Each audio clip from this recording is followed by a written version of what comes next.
Hi there, everybody. Good afternoon. Thank you so much for joining us here at LearnBiz, the podcast. I am Sandy B, and I'm back yet again with the lovely Lisa K. Crawford. Hey, Lisa, how are you today? Hey, lovely Sandy B. I'm doing great today. How are you? Man, I am excited today because I am going to be chatting with somebody that we've been trying to get on this platform for a minute. We just didn't know it was her. But we knew we needed somebody in the trucking industry because I'm sure we had this conversation a couple of times. And I'm so glad to have met Miss Nickia Sampson. Welcome to the podcast, Nickia. Yes, Thank you very welcome. much, and I'm excited to be here. Look, Thank we you. have been really aiming to get some diversity in our lineup, and just like clockwork, here comes Doug in with the deuces. Hey there, Doug. Thank you Deuces. so much for your continued support. Yes. Welcome Nakia here today, who's going to be sharing some insight and giving us a inner look at the trucking industry. But before we get into our conversation, I always have to let you guys know, we come on here on Tuesdays typically at about 7:30 in the morning and on Fridays around the noon hour to share with you some updates about different industries. We interview different guests, and all of this is in the love for the Black entrepreneur. Now, does that mean that only Black entrepreneurs can support us? Absolutely not. But our target is to really support and enrich our Black entrepreneurs who are definitely in need of the resources and assistance. So, if you are in doubt about what needs to be done, you know that you can support us by going to our Instagram and following us at B is for Biz. And now we have enabled our Cash App, and we are so thankful for the lovely individuals who have supported us so far and those that will continue to support us as we move forward. So, without further ado, I'm going to go ahead and get us started into this interview. I'm going to turn it to Lisa because I love the way Lisa asked the first question. So go ahead, Lisa. Nikia, she loves when I ask this question. Did we Uh-oh. did we lose Miss Nikia already? I, I don't know what just happened. We were so I excited was for. I was just getting ready to ask that first question, and I'm not sure uh what I'm gonna happened double here. check. She might call me, and we'll see what Okay. happened. You know how these technology things are. But go ahead, Lisa. Say a few words Yeah. before we get going. So the thing is, what I was gonna say to those of you who follow us, a lot of times we start off by asking this question, "Who are you?" Because it's a great way for someone to just basically kind of pick up the ball and run and talk about whatever aspect they want to start with, Right. in terms of themselves, their background, their business. You know, we are individuals and we're business owners, so you can start at any point. So I guess I should shift to just some placeholder for a moment before we get Nakia back. So I'm going to allow Lisa to introduce who she is, because we all know that as business owners, we have to kind of promote ourselves and make sure that we get the word out about the things that we're doing. So Lisa, go ahead and tell the folks a little bit. Thank you, Sandy. I'm Lisa K. Crawford. I am the co host and co founder of LearnBiz LLC. And as you guys know, we bring you LearnBiz, the podcast, weekly, as Sandy just stated. Not only that, in business, I am a real estate broker associate with United Realty Group, where I help people buy and sell residential homes as well as commercial properties. And then the other thing that I do, I'm a longtime attorney. I've been an attorney for close to 30 years. My practice areas are probate administration and estate planning. It's a passion piece for me in terms of serving our communities, which tend to be underserved. So you already know what that means, folks. If you need some assistance, some services, please don't hesitate to reach out to Miss Lisa.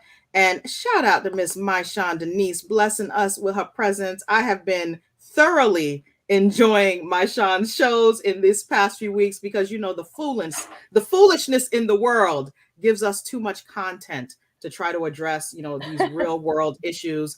And you know what? My Sean is always there to give a good word and get us on track, Thank especially you, us. my Sean. She's a very popular young lady too, and and her opinions are always on point. Look, that chat be lit. Every time I go over there, I'm like, look, I need to at least get in on something here. So Nickia's coming back on. I'm going to get her up in just a moment. Just to share a couple bits about me. I'm Sandy Boisrond. I'm an estate planning attorney, and I handle estate planning, probate, and guardianship matters throughout the state of Florida. I am, as we said, an entrepreneur. So I am a firm owner. My firm is called Spectrum Law Firm Miami, and ignore the Miami. I serve clients throughout the state of Florida. I'm also the co-founder of LearnBiz LLC, which brought you LearnBiz, the podcast. And as well, I have a book project dropping in August, which I'll be giving you guys the date soon, called Civility Wins, Find Your Peace While Taming the Beast.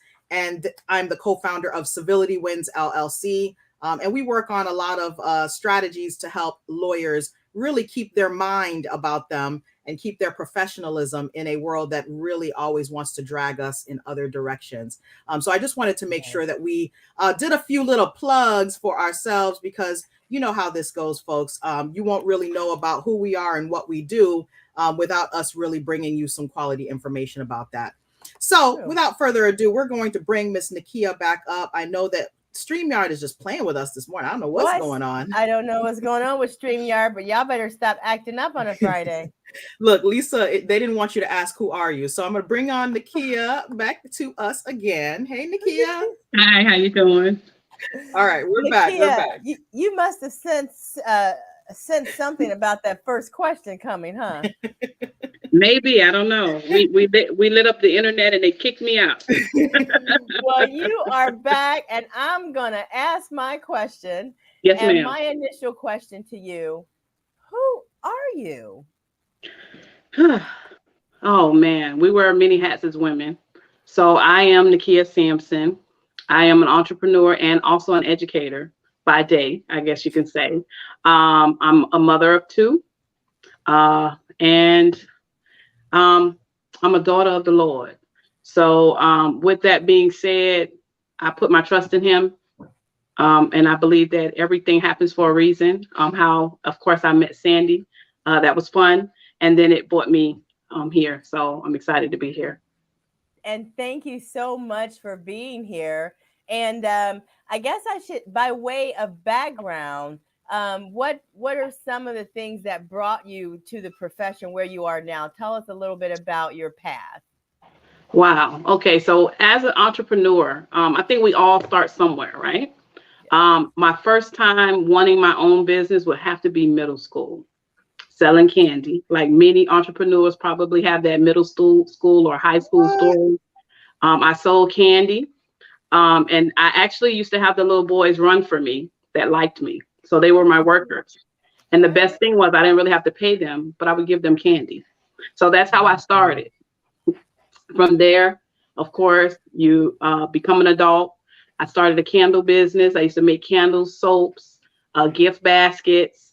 And I just never stopped wanting to have my own. And I even teach my children, have your own. It's okay to work for someone to get your start, but it's nothing like having your own, because then you dictate what you can make, how you make it. And then, you know, eventually you set your own destiny. So I did that. That didn't work out, of course. And then, you know, I just kept trying different things. Then it led me to my consulting business, which I still have. And that's how I got into trucking, through the consulting business. And it was kind of funny because I started doing T-shirts in that business because I wanted to make shirts that had positive sayings. So when I do events and speak to people, I can have something to give them as a takeaway. So I did T-shirts and I was really good at it. So of course, people wanted me to make shirts for them. They love my design. So I started doing that. I ordered equipment and it was exciting. It was fun. And then COVID hit and everyone ended up with a Cricut machine and a press machine, and they started making shirts. And of course, business at that point, no networking. It had a, you know, it was a little bit stagnant. I had a friend of mine come to me and say, you know, how do you feel about the trucking business? I said, well, I don't know about doing business in the trucking business, but I mean, if you need some advice, because I did do consulting, I can help you out. They say, no, I think it'd be good for you because I see you do these different things and you're really good. And I think it'd be a great opportunity for you. And this guy was selling a truck for $9,000. And I was like, wait a minute, that's way too cheap. What's wrong with it? What's up with this, right? Yeah, like that's way too cheap. And the friend that I have, he was a driver. And I actually helped him kind of get there. So he was like, I want to do something for you. I want to help you too. And I said, okay, let's see what we can do. So I became an investor at that point. I invested in the business to get started. Did that for about a year under the consulting business. And I was like, wow, this generates quite a bit of money. And I was seeing the money come in every month. And then it had some shortfalls as well, because it costs a lot to maintain and keep up a truck as well. But the big picture was, if we do this right, there's a lot of money that could be made. So I decided to go full force. And then I came and I took Guiding Light Personal Consulting and I made Guiding Light Trucking. So I kept the Guiding Light because I'm very passionate about that. And this is where we are now today with the trucking business. Well, and that name is pretty awesome. You say the Guiding Light? Guiding Light. Now, I know that was a soap opera my grandma used to watch probably too, called The Guiding Light. But you know what? That's a very popular name. And I definitely can see why you picked that name. And so now you're in this industry and you're thorough. Are you here to stay in this industry? Honestly, I don't know what God has for me. Sometimes we start in one place, but we don't end there. I do see the potential in the transportation area in general. Just whenever you do service or invest in service, there's money to be made. The main thing is management. A lot of people fail because they have poor management and they don't handle their funding. They don't take care of the taxes. They don't put savings away. They don't reinvest in other things so they can have the residual income, even though the business is making money, because sometimes there's some seasons and there's some droughts, just like you have harvest. So if you don't prepare for those things, then, it could lead you down a path of either getting rid of the business altogether or just losing in general. And so what that tells me, Nickia, before I turn it back over to Sandy, and I think Marshawn is saying, what kind of truck is it that you have? Mm-hmm. What that tells me is that you have to understand the inner workings of that business, because there's Correct. Like highs and lows within the financial realm of that business, right? That is correct. Just to answer the young lady's question, I have the semi truck, which is what they call 18-wheelers. I have a Peterbilt 2010. So it's not like it's a newer, up-to-date model. So a lot of times we think we have to have the best and the newest to get started, and you don't. So that is the type of truck that I have. And I am looking to expand into the box trucks, those are the ones that you see kind of do deliveries. Okay. Sorry, I just wanted to answer the young lady's question in there. But look at that expertise shining through. All kind of trucks now. That's a beautiful thing. In 2 years, I've learned so much about this business. It got to the point I actually was considering getting my CDLs myself. So just speaking on the business in general, and you talked about the money part, it is very important to manage the money. The other thing is, in trucking, if you're going to be an investor, I would suggest having a CDL. So that way, if something happens to the driver that you have a backup plan. Because if your driver decides to just park the truck and take off and you don't have a CDL, then you have to hire somebody to go get your truck, or your truck will sit there. It could get towed, and towing is expensive. Or if it's parked somewhere where you got to pay for parking, it's expensive. So just to kind of tie in with that financial bit, also having the know of what you're getting into. Because a lot of times people jump into things without doing research. They don't do their homework. It just seemed like a good idea. It seemed like, oh, this will make a lot of money. And you just kind of jump into things. And even before I said yes, I did a lot of research. How much, this is my last question, honestly. How much research did you do before you actually got into the trucking business? Wow. Like, I would how say, long did you spend? I would stay up. One thing about me, when I have an idea, I would stay up all night. I'm talking 2, 3, 4 in the morning, reading, researching, what it takes to have the business, what's necessary, how to be successful, looking up sites of people who have the business and what they have to say about it, looking up the legal part of the business, because when you get into something, you really want to know what it is that you're going to have to deal with. So I would say months of just staying up late, trying to make a decision. Even though I was in it, but I wasn't 100%. So I was like, okay, well, I'll give you a little something. Let's see what happens. But as I continued to do the business and research the business months and months, I decided, wow, you know what? This can be pretty lucrative. I think we might want to do this. I'm not going to quit my day job yet. But this can be that residual income on the side for me. It can lead me up into early retirement, or it can be an alternative later as I still learn the business. All right. Well, thank you so much, Sandy. Look, I'm always interested that women are really in this trucking industry. I've seen a lot of groups on like Clubhouse and Facebook, just Black women in the trucking industry. And look, my Sean's even like, yes, I have a CDL, so I know a lot about transportation options. So it's telling me definitely that this is an avenue that maybe people are not thinking about as an option. And you mentioned you started out as an investor. I mean, what prompted that? Because you're like, all right, truck is 9,000, but like, how did you get going? You get a truck and then you do what? Like, how did you get going in this industry? I would definitely have to say the person that is a really, really close friend of mine. We've been friends for years. He kind of prompted me. He's like, you know, I see you do these businesses and you just need the right business and I know you'll do well. And I say, you know what, I can try that. And, you know, I've helped him a couple times do some things. And then he said he'll help me. He'll drive for me as long as I need. And then, you know, we kind of made our own little side deals where I said, okay, you know what, you drive for me. This is what I'll do for you. And let's see how it works. And maybe if you want your own business, I'll help you start yours up if that's what you want to do. So it's kind of like a one hand wash the other, and you have to look out for each other out here because truckers, they look out for each other. He used to train and drive for a big company. So I knew he was someone that I wanted to work with.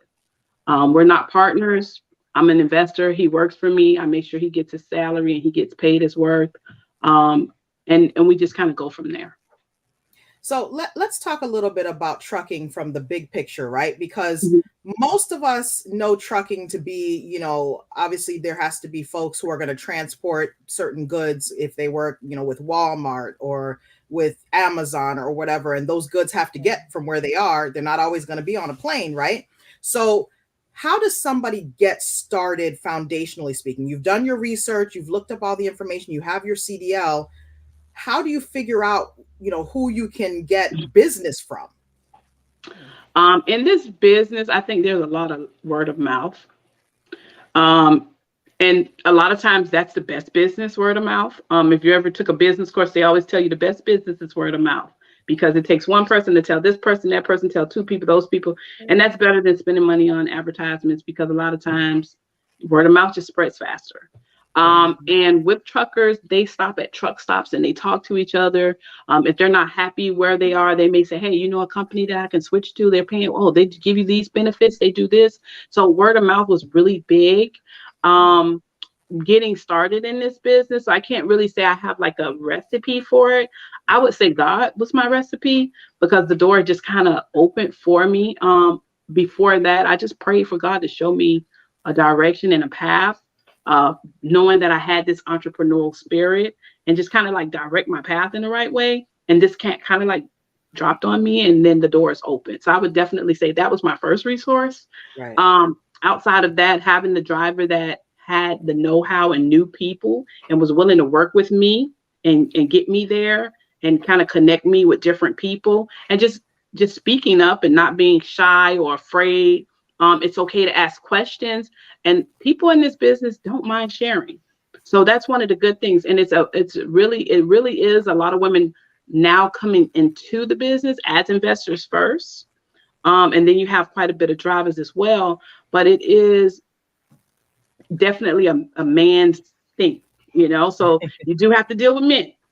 So you have to sometimes just know how to talk to them, how to approach them the proper way. You don't want to be too aggressive and too like, I know this, I know that, especially when you're just trying to get your foot in the door. Right. So you let people speak, you listen, you tell them what it is that you desire, what you want, and you have to be willing to learn because there's so many different avenues in this business. You have to be willing to learn them. Far as the state requirements. You have to have fuel tax that you have to pay, government tax. You have all these different things that I'm still learning to this day. So getting started is there. That networking piece is really important because you never know who you're going to get in business with. The first person that we were in business with, very nice guy. He was very helpful at first, and then sometimes people change. Right. They see you doing okay, and maybe they don't want you to do okay because they want you to work for them. They don't really want you to work for yourself. So it changed, and we end up switching to somebody else, and that person didn't want to pay out properly, and then we switched to someone else, and he's very well organized and very helpful and a very nice guy, and I see a great business relationship with this gentleman here. And with that being said, organization. He's very organized, the way he keeps his documents and the way he reports things. So that helps when you have somebody like that to work with. You're not trying to figure it out and you're not all over the place. Right. So I just found those things very, very instrumental in this type of business because you have to be organized. You do not want the IRS knocking on your door when you're making $250,000, $300,000 a year and you don't have those deductions lined up and you don't have those receipts and you don't have proof to say, hey, this is how much I spent throughout the year. Yeah. I need those deductions. And they're like, no, you need to give us $50,000 in taxes, So you want to make sure that you have the right people in your corner, you have the right resources, and that you keep track of your money. Look, I definitely hear what you're saying. So Doug says, speaking of women in trucking, Erica Williams on YouTube owned a fleet of trucks. I believe she was close to 20 trucks, but downsized to focus on her other business ventures. So this made me think of a question because, I know that there's a great potential to make money, but I want to know what is the cost of doing business because, folks would be like, all right, I can get all this money, but how much is it going to cost you to kind of operate? Just looking at you with talking about one truck, what do those costs look like? All right. So just to get started, to get if you wanted to branch out on your own, I actually do owner operator, which means I work under someone else's MC, and the MC is kind of the government number they give you. So when you're driving, they can scan it, and that's kind of like your Social Security on the road. It says that you have the right to be driving across state lines, and that's pretty much what it is. So once you have the legal stuff set up, that costs not too much. You might spend anywhere, if you get someone else to do it for you, $1,500 to $2,000 just to get those parts set up. I would suggest not doing that at first unless you have a lot of experience. It's best to work as an owner operator up under someone so that way you can learn the business from them before you venture out. And that's the reason why I'm still under someone as an owner operator. Even though I did my paperwork, I'm like, you know what? I think I still want to work. There's so much still to learn in this business, and why not learn it from someone who's been in it 20 plus years? So it's better for me to just kind of stay where I'm at and do that. So cost wise, I'll give an example. If there's a load that pays me $5,000, he gets 10% of that. That's the first cost. Automatically, he gets 10% of anything that I make. Then the next cost would be fuel. Right now, fuel is high. Very high.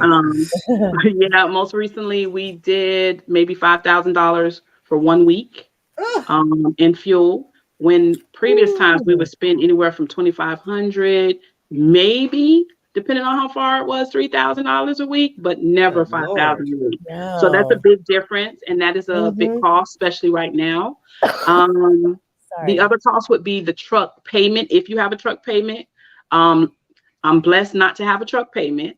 But then there's the maintenance on the truck. So tires can be, we just got new tires, maybe 8 new tires, 10 new tires. It ran about $4,000. So the tires run anywhere from like $300 to $400, maybe even $500, depending on the quality of the tires. Right. And these tractor trailers have about 10 tires for the trailer part.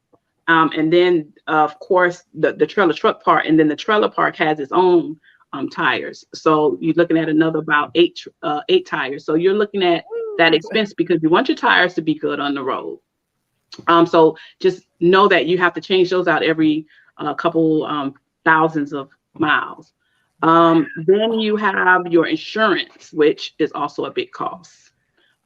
We pay right now for the trailer about $500 a month, and for the truck we pay about I would say 1,700, because you have to have when you're not working insurance, and then when you're actually working, loaded with cargo insurance. So altogether, we're looking at about, I would say 2,300 just for insurance. So there is a big cost, and it's funny because I actually have the paper here, because I was reviewing my monthly expenses, because we are now working with the new person.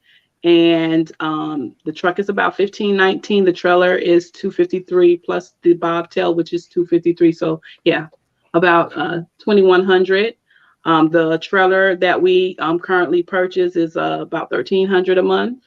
But the trailer itself, if you can afford it, was about $40,000, $50,000. So if you have that money to put out up front, that's good. But then also you have to keep in mind, you don't want to put out that much money all at one time. Because some people tend to say, hey, I got this money, I have $100,000. Let me just put $100,000 and buy it right out the gate. Maybe do a percentage. Like right now, my goal is to pay that trailer off by the end of the year, because I want the truck to make the money. I don't want to put the money up. So Understood. I'll pay that monthly. And then as the truck make me the money, I say, oh, okay, you made me this much. Let's go ahead and put a little bit extra here, a little bit extra here, and then just pay it off. That's somewhat what I did with the truck, because we got it so cheap, but there was a lot of repairs that need to be done. And I just had the engine rebuilt, and that cost us about $30,000. So, but the truck made the money. It made the money to pay for that rebuild. There you go. It made the money.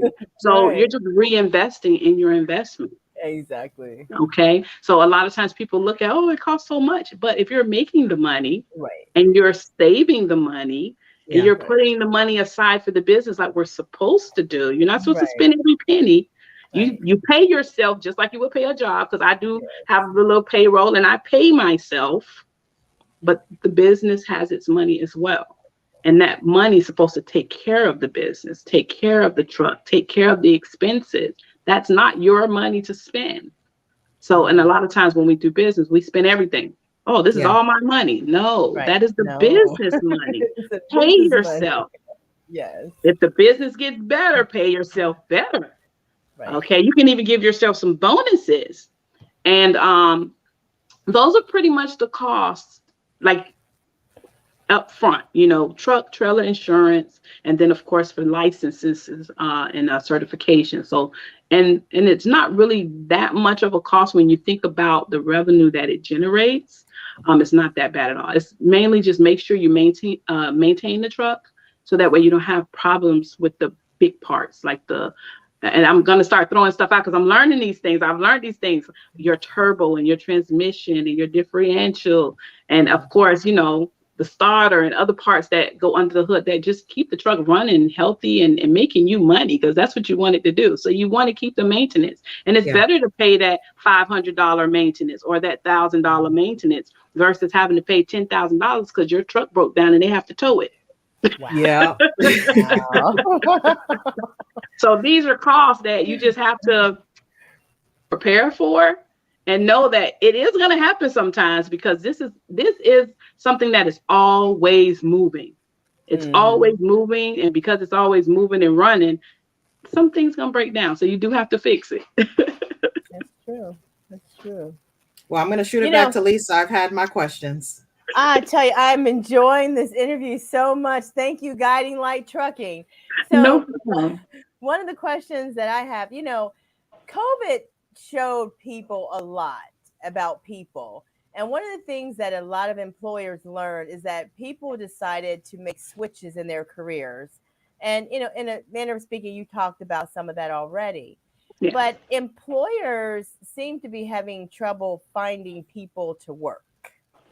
What kind of experience have you had in that area in terms of the trucking business?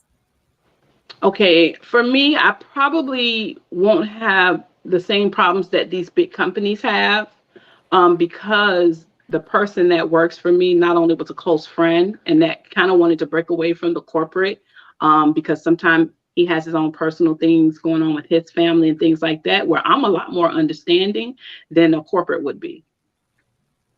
So for me, it's like, okay, you need a couple of days extra. That's fine. When do you think you'll be back on? Just know that I need this done, that done. And I can offer incentives to try to, get things going and moving. Unlike the big corporations where you need to be here because we got things to do, this, that, and the other. You miss a day or too many days, you're fired. So it's a different type of vibe. And then not only that, a lot of people who drove for these big corporations, when all that money was being given out, they decided to branch out on their own as well.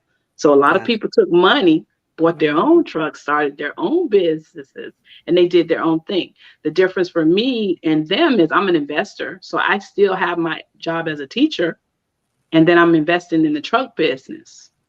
Gotcha. So if I have an issue, I can just sit back because, again, my truck has no payments. I could just pay to park it until everything blows over and then say, okay, now we can go back out there, because at the end of the day, I still have my job. So that puts me in a different predicament when you're an investor versus this is my job every day I'm going to work. I got you. So that's one of the reasons why I said I consider getting my CDLs just to have it. And then if it becomes an option where, I think I want to do this myself full time, I've saved up a lot of money.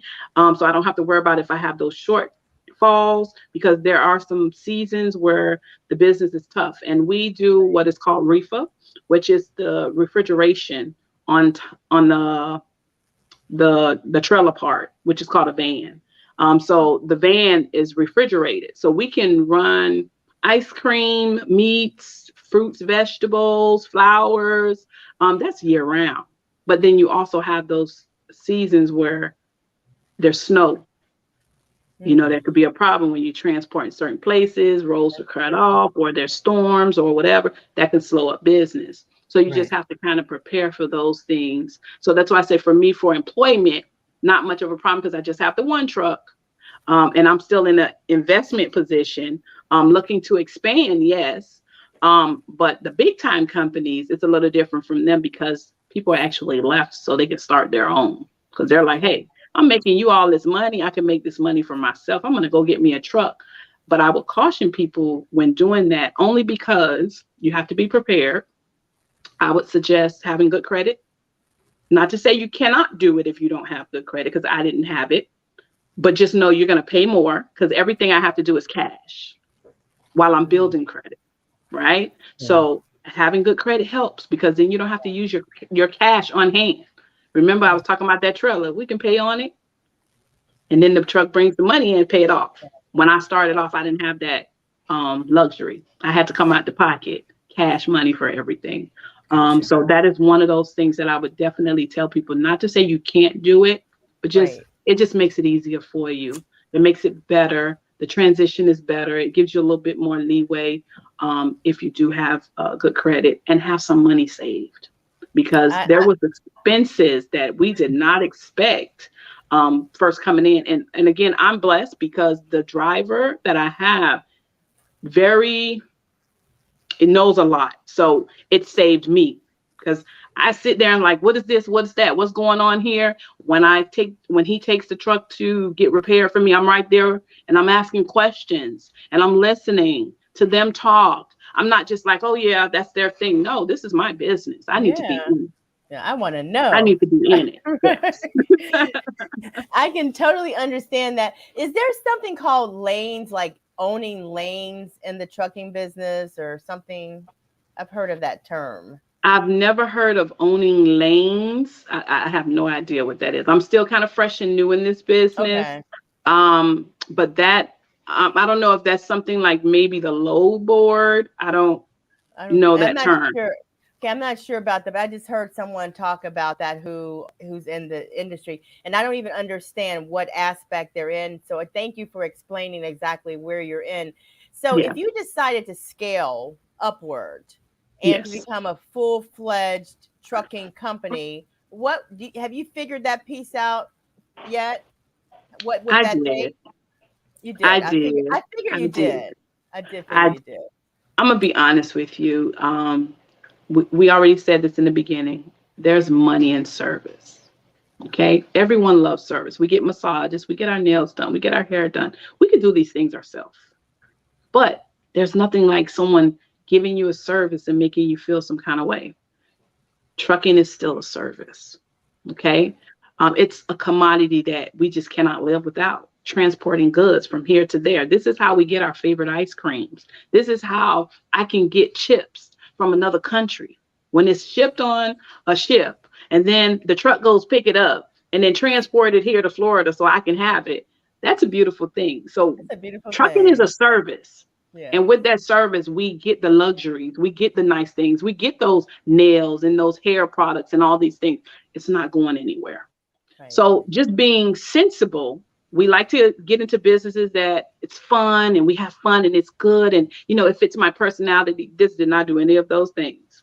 But what it did do was it awoke something in me that said, this is something we cannot live without. Because we cannot live without it, this is a great investment.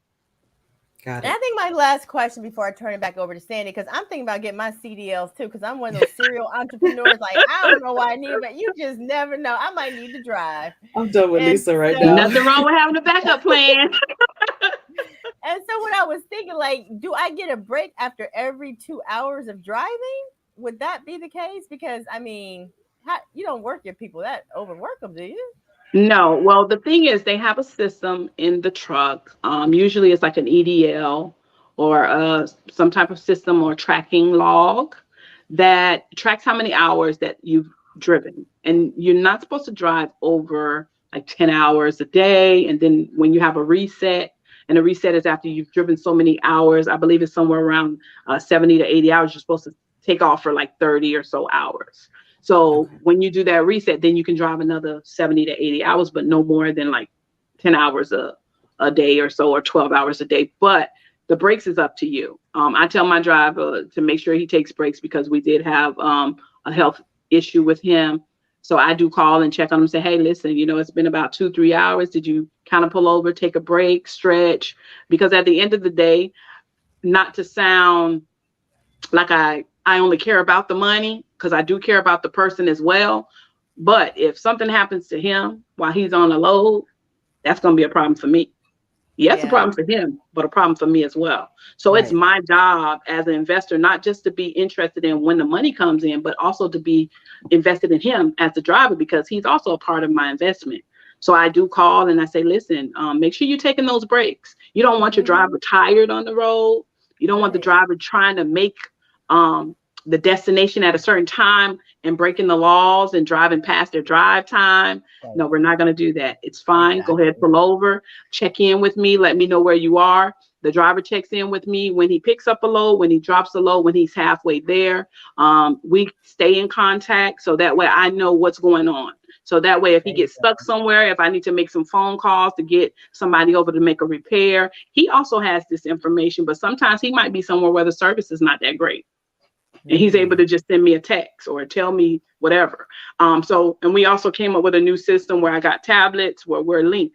So he can do certain things on the tablet and I automatically get it. So there's ways you kind of learn how to be smarter with the business as well. That's great. I love that you're figuring it out. I love it. That's awesome. And yeah, I would be like, baby, did you take your medicine today? Because we need you to stay healthy. That's right. Yes. Well, I think I threw Sandy off with that one, but I'm sure. But you have to do that. You have to do that in this business. And then the drivers also build relationships with the brokers, and the brokers are the one that find the loads and they get the loads for you and put them together. So having a relationship with them is also good, because if you get favor with your brokers, they'll have things ready and set for you and you don't have to do as much work.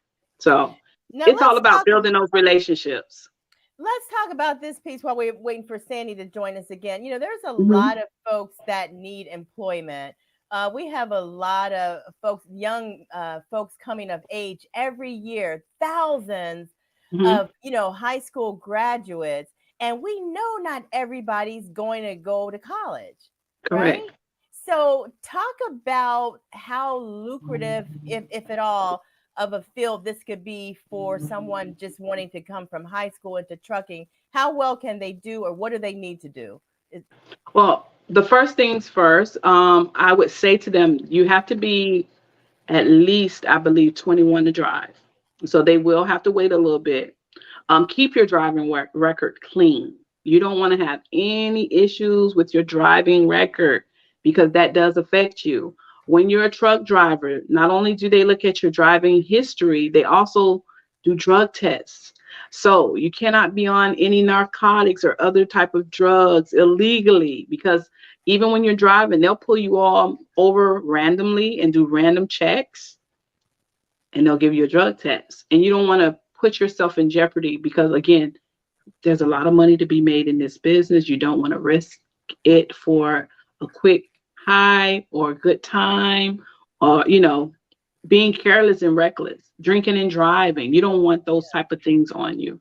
So as a young person, sometimes because we've all been young at one point or another, we tend to do things not thinking about the future. So not knowing what you want to do, and if this is something that you're possibly thinking about, keep your driving record clean. Make sure you stay off of anything that will cause a problem as far as drug-wise. Keep your credit nice and clean. Save your money, because when you're out there, you have to eat as well. So you have to make a lot of stops. You have to spend money on food. And if you know how to ration and manage yourself and discipline yourself, you won't spend a lot of money eating out. You'll find smart ways to eat healthy, because a lot of drivers, unfortunately, just being real, are overweight. And that causes issues and problems. Okay, because you're driving, you're sitting all the time. And then if you're eating a bunch of fried foods and junk foods, that's going to be a problem for you. So you can still eat healthy. It's just about what you choose out there. And stay hydrated. Gotta have water constantly. That's a big major thing, because you don't want to get dehydrated. Again, this trucking business, again, very lucrative, but it also is very risky and dangerous as well, because this machine, you're talking about 80,000 pounds, possibly, if you're loaded. The truck plus being loaded, that's a weapon if not used properly. Right. Okay, so you have to be really careful. And if you're tired, pull over. If you're tired, pull over. I'm sure that Miss Nickia will not fire you if you're tired and you need to pull over. Is that right, Miss Nickia? That is correct. In fact, I'm the one that's like, can you find a safe spot to pull over and take a break? You need to do that. Find the closest truck stop and let's go. Matter of fact, I'll look you one up. So again, you just have to make sure you take care of yourself when you're out there on the road, because you are away from home as well. Now, let me ask you about, at what point did you already have a good accountant for the business, or did you pick one up since you formed the business? Because we talk about a lot of times how people miss some key things with getting that business organized and getting that accountant or bookkeeper in place. Can you talk about that, what you did in that regard, just a little bit? Well, most people get a CPA, okay? And that's someone that just handles your books for you. For me personally, because I have a background in finance, I was in the military and I actually had a background in finance. It wasn't hard for me to kind of catch on and just learn how to manage my books. And it's just finding the right formula that works for this particular business. So with that, I found a formula that works for this particular business, keeping receipts, keeping records, writing everything down, because you do have to keep track. And like I said, there's a lot of cash flow that comes back and forth, because as you're getting loads, that's paperwork. When you're buying fuel and parts and maintenance, those are receipts. You want to keep every single thing. I also give my driver a food allowance every week. So he has to make sure he sends me those receipts when he buys food. And that's not a part of his pay. That's just something that I provide to him. So that way I know he's away from home and he's not, able to just kind of like access food easy. So I do give that food allowance so that way he doesn't have to worry about eating while he's out there. Thank you so much. Sandy, your timing is impeccable. Sending it back to Sandy. You're just lucky that FPL was literally right outside. I guess it was a temporary, because my power went completely out. I'm like, what's going on here? All right, so Doug says more couples are getting CDLs so they can take turns driving. That's an interesting way to kind of maneuver. I like that. Good way to vacation too, because you can make money while you're vacationing. That's absolutely true. I didn't even think about that either. Nice. Yes, think about it. You're because I actually considered doing that, just that. It's like you pick up a load. Let's say you want to go to California. Take a load, go to California, park the truck at a truck stop, get you a rental car. You can stay in the city for a little bit, hang out, find a load to get you back to the next destination. You made money, you enjoyed yourself, and now you're back to making money. So that's the benefit of when you do it as a couple. Ah, that's nice. That. I like that. Well, Miss Nickia, I know that we're on the wraps because I know that we've been on here for just a little bit of time, but you have given us a lot of essential information. I want you to tell folks how to find you. And also, before you do that, give us like your one last word of wisdom for entrepreneurs who are looking to come into this industry and may just need that extra boost to come on in and just do it. I'll start off by giving contact information. I'm going to give my email because I don't have a website or social media because it is a trucking business. I may consider doing that. But the contact for me would be GL Trucking. That's GLTRUCKING 57@gmail.com. And what I would leave you with is don't quit. It's going to be hard. I'm telling you, there's times where I was crying, trying to figure out things like, why is this costing me so much money? I'm on the last string of my savings. Don't quit. Anything in life worth having is not going to come easy. And I know I'm not the only one to say that. Pray a lot. Praying is sometimes the thing that just kind of keeps me motivated and driven to know that God has my back. So even though things may look bleak and look like it's not working out, I go to my scripture, 2 Corinthians 5:7, which is also a part of my business, to walk by faith, not by sight. So a lot of times I'll look at that scripture and remind myself, listen, don't care what it look like. Don't care what it look like. Have faith, believe, know that God got you. And if this is for you, it's for you. He's going to open the doors, but you have to believe. You have to have faith. You have to still walk that walk as if everything is good. Because the day you sit down and you just cry and you're like, oh, I quit, it's done. You're right, you are. You spoke it. So keep it. And I'm telling you, it's hard. I'm not going to BS anybody. It is hard. It is hard. And I'm telling you, just like a month ago, I was like, what am I do? What am I do? But you know what? I'm going to live life and I'm enjoying myself because God got me.